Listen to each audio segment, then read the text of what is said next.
In representing cyclists hit by traffic, the issue that comes up again and again and again is why was the cyclist in that spot in the roadway? And of course, the framing of the question really just kind of preordains the conclusion. The cyclist shouldn't have been in the roadway. What are they doing in the road playing with toys?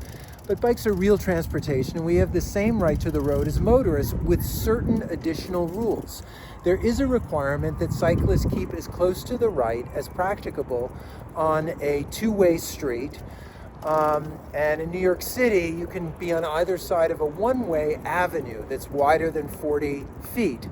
But that really doesn't get to this fundamental issue of where the cyclist should be, because you don't want to stay so far to the right that you're within the dooring zone of the parking lane next to the curb on the right-hand side. But as you move out into traffic, it raises an issue about whether you've moved out too far and you're in the way of the drivers. The drivers will honk you, they'll punish pass you, they'll do various things to indicate they think you're creating a conflict if you move out into what they consider to be their space. And that's when you end up in these lane splitting situations where the driver will sideswipe a cyclist and then say that the cyclist hit them, when the driver is really just driving too close to the cyclist, passing them too closely. This is the reason why we need bike infrastructure, so that we have safe, designated places for cyclists to ride where everyone isn't asking, well, why was the cyclist there? And then, another thing that we need is a close passing rule in New York that isn't just don't pass at an unreasonably dangerous distance, because that rule hasn't stopped anyone from ever being hit. It's a ridiculous rule. Like other states, like New Jersey just passed a 4-foot passing rule. We should have a specific designated amount of room that a driver has to give the cyclist.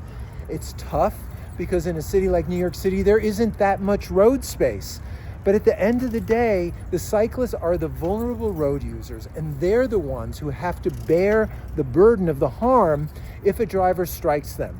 So I think it's only fair to put on the drivers who face virtually no risk of injury in a collision with a cyclist to use their vigilance, their driving skills, and their good judgment and patience to make sure that they don't sideswipe a cyclist when the two of them are going through a narrow space.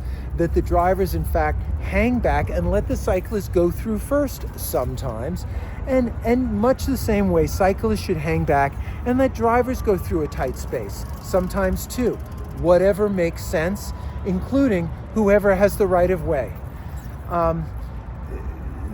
When you cram so much activity into narrow roadways, you're inevitably going to have conflicts, and you're going to have a need for people to figure out how to use the space safely together.